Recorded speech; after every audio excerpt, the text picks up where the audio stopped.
नमस्कार, मी प्रदीप पवार. आज आपण बेसिक मॅथ्समधील अपूर्णांक हा कन्सेप्ट पाहणार आहोत. तर अपूर्णांक म्हणजे काय? ज्या संख्या पूर्णांक नाहीत त्या संख्यांना अपूर्णांक असे म्हणतात. पूर्णांक संख्या कोणत्या? तर संख्या रेषेवरील 0, डावीकडील ऋण संख्या आणि उजवीकडील धन संख्या ह्या सर्व काय झाल्या? पूर्णांक संख्या झाल्या. आणि यांच्या व्यतिरिक्त म्हणजे 1 आणि 2च्या मध्ये ज्या संख्या असणार आहेत किंवा 2 आणि 3च्या मध्ये ज्या संख्या असणार आहेत, ठीक आहे, दोन पूर्णांक संख्येच्या मध्ये ज्या संख्या असणार आहेत त्या काय असणार आहेत? अपूर्णांक संख्या असणार आहेत. तर मग उदाहरण काय काय त्यांची? तर 1 आणि 2च्या मध्ये काय असणार आहे? 1.5 असू शकते किंवा इथं काय असणार आहे? 2.3/4 असू शकते. ही काय झाली तुमचे अपूर्णांक. अपूर्णांकाचे दोन प्रकार पडतात. पहिला प्रकार आहे व्यवहारी अपूर्णांक आणि दुसरा आहे दशांश अपूर्णांक. व्यवहारी अपूर्णांक म्हणजे पूर्णांक संख्या असेल, कोणतीही पूर्णांक संख्या घ्या आणि त्याच्या छेदामध्ये शून्याव्यतिरिक्त इतर कोणतीही संख्या असेल, उदाहरणार्थ 2 घ्या, इथं पण 4 घेऊ शकतोय. शून्याव्यतिरिक्त जर कोणतीही इतर संख्या असेल, पूर्णांक संख्या असेल, तर काय असणार आहे? तयार होणारी संख्या ही काय असणार आहे? तुमचा व्यवहारी अपूर्णांक असणार आहे. तर इथं जी आडवी रेषा आहे त्याच्या वरील भागाला आपण अंश म्हणतो आणि आडव्या रेषेच्या खालील भागाला आपण छेद म्हणतो. ठीक आहे. तर व्यवहारी अपूर्णांक तुमच्या लक्षात आलं तर व्यवहारी अपूर्णांक म्हणजे काय? पूर्णांक संख्या आहेत तर त्या पूर्णांक संख्येच्या छेदामध्ये जर शून्य व्यतिरिक्त कोणतीही संख्या असेल तर तो आपला व्यवहारी अपूर्णांक असेल. ठीक आहे. तर 3/4 एक उदाहरण घ्या. 3/4चा अर्थ काय आहे? आपण व्यवहारामध्ये त्याचा वापर पण करतोय. बघा, मी 3 चतुर भाकरी खाल्ली. याचा अर्थ काय? एक तुमची भाकरी आहे, त्या एक भाकरीचे तुम्ही 4 भाग केलेले आहेत आणि त्या 4 भागामधील तुम्ही 4 भाग केलेले आहेत आणि 4 भागामध्ये किती भाग घेतलेले आहेत किंवा किती भाग खाल्लेले आहेत? 3 भाग. ठीक आहे. हे 3/4. ठीक आहे. मग आता इथं लिहिलेलं आहे 5/4. 5/4चा अर्थ कसा होतोय? 4 भाग केले आणि त्यातील 5 घेतले, असं होतं का? तर एक भाकरी तुम्ही पूर्ण खाल्लेली आहे, यामध्ये 4 न 5 हे 4पेक्षा अंश हा छेदापेक्षा मोठा आहे. याचाच अर्थ काय? तुम्ही एक भाकरी पूर्ण पहिला खाल्लेली आहे. ठीक आहे. आणि राहिलेली दुसरी भाकरी आहे त्याचे तुम्ही 4 भाग करून त्यातील किती भाग केलेला आहे? 1 भाग खाल्लेला आहे. ठीक आहे. म्हणजे टोटल तुम्ही किती? याचे 4 भाग खाल्ले आणि ह्या भाकरीमधील तुम्ही 1 भाग खाल्लेला आहे. म्हणजेच काय? 5/4. तर व्यवहारी अपूर्णांकाचे 3 प्रकार पडतात. पहिला प्रकार आहे अंशाधिक अपूर्णांक. आता आपण अंश बघितलेला आहे, छेद आपल्याला माहीत आहे. तर ज्या व्यवहारी अपूर्णांकाचा अंश हा छेदापेक्षा मोठा असेल, मगाचंच उदाहरण, अंश हा छेदापेक्षा जर मोठा असेल तर तो कोणता झाला? अंशाधिक अपूर्णांक. अजून एखादं उदाहरण तुम्ही सांगू शकताय? 7/3. हे जे आहेत ते काय झाले? अंशाधिक अपूर्णांक. त्याच पद्धतीने छेदाधिक अपूर्णांकाची व्याख्या तुम्ही सांगू शकाल? ज्या व्यवहारी अपूर्णांकाचा छेद हा अंशापेक्षा काय असणार आहे? मोठा असणार आहे. 2/5. तसेच 3/11. इथं काय झाला? छेद हा अंशापेक्षा मोठा आहे, म्हणजेच हा काय झाला? छेदाधिक अपूर्णांक. आणि तिसरा प्रकार आहे मिश्र किंवा पूर्णांक युक्त अपूर्णांक. म्हणजे पूर्णांक पण पाहिजे. पूर्णांकयुक्त अपूर्णांक म्हणजे काय? आपण मागाशी बघितलं 2.1/4. हे कसं वाचणार आहे आपण? 2.1/4. इथे 2 पूर्ण झालेत आणि तिसरा आहे त्याचं किती? 4 भागापैकी आपण 1 घेतलेला आहे. ठीक आहे. तर मिश्र किंवा पूर्णांकयुक्त अपूर्णांक म्हणजे त्यामध्ये एक पूर्णांक आहे आणि हा काय झाला? हा पूर्णांक झाला आणि हा काय झाला? अपूर्णांक. 1/4 हा अपूर्णांक झाला आणि हा काय झाला? पूर्णांक झाला. जो अपूर्णांक पूर्णांक आणि अपूर्णांक यांना मिळून तयार होतो त्याला मिश्र किंवा युक्त अपूर्णांक असे म्हणतात. तर अंशाधिक अपूर्णांकाचे रूपांतर आपण मिश्र किंवा पूर्णांकयुक्त अपूर्णांकामध्ये देखील करू शकतो. उदाहरणार्थ 13/5 असेल तर इथं आपण 5चा भाग घालू शकतो. 5 दोन्ही 10. शिल्लक राहिली किती? 3. आणि राहिलेलं छेद आहे तसा लिहायचा. हे काय झालं? अंशाधिक अपूर्णांकाचं मिश्र किंवा पूर्णांकयुक्त अपूर्णांकात हा पूर्णांकयुक्त अपूर्णांक. आणि 13/5 म्हणजे इथं काय? तुमचा अंश मोठा आहे, म्हणजेच कोणता झाला? हा अंशाधिक अपूर्णांक. तसेच मगाच उदाहरण 2.1/4. 2.1/4 हा काय झाला? पूर्णांक युक्त अपूर्णांक. वाचणारा कसा? 2.1/4. इथं 2 पूर्ण आहे, 1/4 हे अपूर्णांक आहे. याचं रूपांतर आपल्याला कशात करायचं आहे? अंशाधिक अपूर्णांकात. अंशाधिक अपूर्णांकात करताना कसं करणारा? 4 इथं काय करायचं? गुणायचं. आणि ह्यामध्ये इथं आलेल्या उत्तराची काय करायची? इथं त्यामध्ये हे 1 काय करायचं? मिळवायचं. 4 दोन्ही 8. 8 आणि 1 9. आणि छेद जो तुमचा आहे तोच लिहायचा.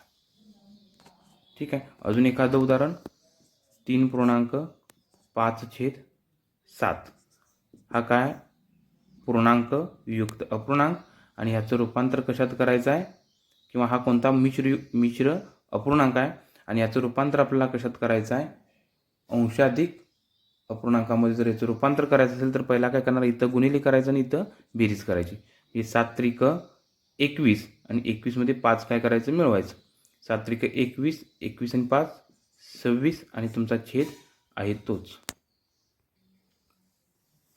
व्यवहारिक अपूर्णांक. आणि दुसरा प्रकार आहे दशांश.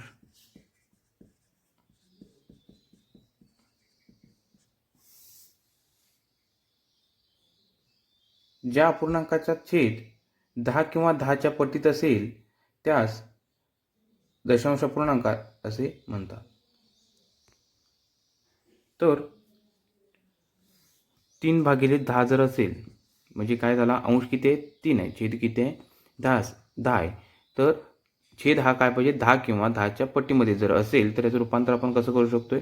जर 0 असेल तर तुमचं प्रत्येक संख्येला दशांश चिन्ह हे या ठिकाणी असतंच, ते आपण काय करत नाही? लिहित नाही. तर 10 ज्यावेळी आपण याला भागतोय त्यावेळी एक दशांश चिन्ह कोणीकडे हे दशांश चिन्ह सरकणार आहे? एक स्थळ डावीकडे. म्हणजेच काय होणार आहे? तिथं उत्तर 0.3. म्हणजे आपण असं लिहितो, तिथंच काय लिहिणार आहे? आपण हा 1 0 लिहिणार आहे. ठीक आहे. त्याच पद्धतीनं समजा जर 7/1000 जर 100 असेल किंवा 1000 असेल तर कसं होणार आहे? इथं दशांश चिन्ह आहे. किती घरं डावीकडे जाणार आहे? हा भागतो त्यावेळी दशांश चिन्ह डावीकडे सरकतंय. तर किती शून्य आहेत? 1 2 3 आहेत. तर किती? 3 दशांश चिन्ह 3 घरं ते काय होणार आहे? डावीकडे येणार आहे. म्हणजेच काय? हे 7 झालं. इथं आलं. त्यानंतर 0 2 आणि हे 3. ठीक आहे. इथं हा तुमचा पॉईंट 1 2 3 1 2 3. ठीक आहे. दशांश अपूर्णांक. दशांश अपूर्णांक म्हणजे काय? तर पूर्णांक संख्येच्या छेदामध्ये 10 किंवा 10च्या पट्टीतली संख्या असेल तर तो काय असणार आहे? दशांश अपूर्णांक. दशांश संख्येच्या उजवीकडे म्हणजे आता ही तुमची संख्या झाली, तर हा तुमचा पॉईंट आहे. तर इकडे कितीही तुम्ही शून्या लिहिल्या तर त्या शून्यामुळं 0.3 ह्या किमतीला काही एक फरक पडत नाही. त्याची मूळ किंमत ही 0.3च राहते. उदाहरणार्थ तुम्ही जर तुमचं 775 ही जर संख्या असेल तर त्याच्या तुम्ही डावीकडे कितीही शून्य लिहिल्या तर त्याचा काही एक फरक पडत नाही. त्या पद्धतीनं दशांश अपूर्णांकात संख्येच्या उजव्या बाजूला कितीही संख्या जरी लिहिल्या तर त्याचा काही एक फरक पडत नाही. 7.5 ही जर संख्या असेल तर या संख्येला इथं हे तुमचं दशांश चिन्ह आहे. दशांश चिन्हाच्या जी डावी बाजूला संख्या असणार आहे ती तुमची पूर्णांक असणार आहे. आणि ही म्हणजेच काय? 7 ही झाली तुमची पूर्णांक आणि राहिलेली संख्या म्हणजे 0.5 ही जी संख्या ही तुमचं काय असणार आहे? अपूर्णांक. आणि हा काय असणार आहे? तुमचा पूर्णांक. ठीक आहे. व्यवहारिक अपूर्णांकाची बेरीज आणि वजाबाकी आपल्याला बघायची आहे. त्यामध्ये पहिला प्रकार आहे छेद समान असताना बेरीज आणि वजाबाकी कशी होते. आणि दुसरा प्रकार आहे छेद असमान असताना. तर छेद समान असताना एखादं उदाहरण घेऊया. 3/5 आहे आणि दुसरी संख्या ही 1/5 आहे. तर दोन्हींचा काय असणार आहे, छेद समान आहे. तर छेद समान असताना आपण रेग्युलर जशी बेरीज करतो त्या पद्धतीने बेरीज करायची आहे अंशांची, आणि छेदाचा छेद जो आहे तसाच ठेवायचा आहे. म्हणजे कसं होणार आहे, 3+1 आणि छेद आहे तोच. काय झालं मग, बेरीज 3+1 4/5 हे झालं तुमचं उत्तर. ज्यावेळी व्यवहारी अपूर्णांकाची बेरीज करतो किंवा वजाबाकी करतो आणि त्यावेळी छेद जर समान असेल तर अंशांची बेरीज करायची, किंवा वजाबाकी असेल तर वजाबाकी करायची आणि छेद आहे तोच लिहायचा आहे.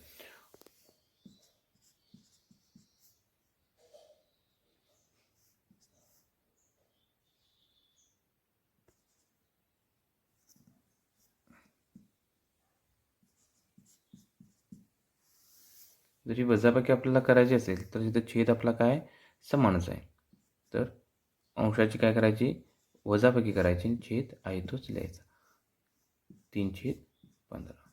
म्हणजेच आपण याला सरळ रूप, लहान रूप देऊया, संक्षिप्त रूप दिलं तर 3×5=15. 1/5 हे तुमचं काय होतं आहे, उत्तर येतं. ठीक आहे. तर छेद समान असताना काही अवघड नाही. तर छेद हा आहे तोच ठेवायचा आणि अंशाची बेरीज असेल तर बेरीज करायची, वजाबाकी असेल तर वजाबाकी करायची, आणि बेरीज आणि वजाबाकीचे नियम, चिन्हांचे नियमचा वापर इथं करा. छेद असमान असताना आपल्या व्यवहारी अपूर्णांकाची बेरीज आणि वजाबाकी करायची आहे. तर काय करावं लागतं, इथं तर छेद समान नाही, इथं 4 आहे आणि इथं 3 आहे आणि इथं 4 आहे. तर छेद समान करायसाठी काय करावे हवं, 3 आणि 4ची लसावी घ्यायची. 3 आणि 4ची लसावी म्हणजेच काय, 3 आणि 4च्या पाड्यात पहिली येणारी सामायिक संख्या. म्हणजेच काय, आपण 12 ही संख्या काय यायला पाहिजे, छेदामध्ये यायला पाहिजे. आणि 12 ही संख्या छेदामध्ये यायसाठी इथं ॲडजस्टमेंट तुम्ही करणार आहे. कशी, तर 3च्या ठिकाणी 12 यासाठी कितीनं गुणायला पाहिजे, 3×4=12. आणि जी क्रिया आपण छेदामध्ये करतो तीच क्रिया आपण काय करायची, अंशामध्ये पण करायची. म्हणजे जर आपण छेदाला 4नं गुणलेला आहे म्हणून अंशाला देखील 4नं गुणणार आहे. जी क्रिया आपण छेदात करतो तीच क्रिया आपण काय करायची, अंशात देखील करायचे. म्हणजे तुमची ह्या अपूर्णांकाची मूळ किंमत आहे तीच राहते. ठीक आहे. तर त्याच पद्धतीनं इथं हा देखील छेद आपल्याला 12 हवा आहे. तर 4च्या ठिकाणी 12 करायचं आपल्याला 3नं गुणावं लागणार आहे. त्याच पद्धतीनं वरील देखील 3ला, अंशाला देखील 3नं आपल्याला काय करायचं आहे, गुणायचं आहे. 4×2=8 हे झालं 12, 9/12. तर आता आपला काय झालं आहे, छेद समान झालेला आहे. छेद समान झाला असेल तर छेद समान असताना आपण बेरीज करतो त्या पद्धतीनं रेग्युलर आपण बेरीज करायची, छेद आहे तोच ठेवायचा. 17/12 हे झालं तुमचं उत्तर. ठीक आहे. तर काय, अजून एखादं उदाहरण बघू. 3/10 व 2/15 यांची आपल्याला बेरीज करायची. तर इथं छेद पहिला आपण बनणार आहे, छेद समान आहे का, तर छेद समान नाही. छेद समान नसेल तर काय करावं लागणार आहे, त्यांची लसावी काढायला लागणार आहे. म्हणजे 10 आणि 15ची लसावी. 10 आणि 15ची लसावी पटकन तुम्ही काढून बघू शकता. काय असणार आहे, 2×5 10, 5×1=5. 15चं 3×5 15 आणि 5×1=5. सामायिक अवयव कोणता आला, सामायिक अवयव आला 5. राहिलं कोणतं, राहिले अवयव 2 आणि 3. 5×2=10, 10×3=30. म्हणजे 10 आणि 15च्या पाड्यामध्ये पहिला सामायिक येणारी संख्या कोणती आहे, 30 आहे.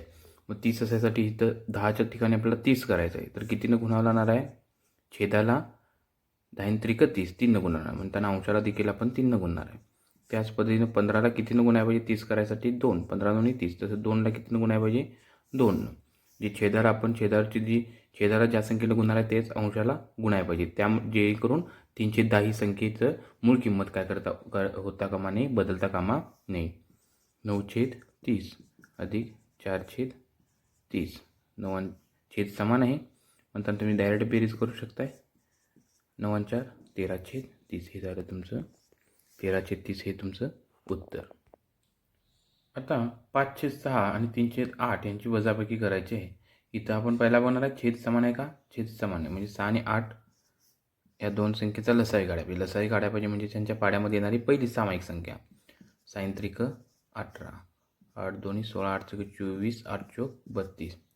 12 साईन त्रिक 18, साईन चोक 24 म्हणजे 24 ही काय झाली पहिली सामायिक संख्या म्हणजे त्या दोन्हींचं काय झाली लसावी झाली.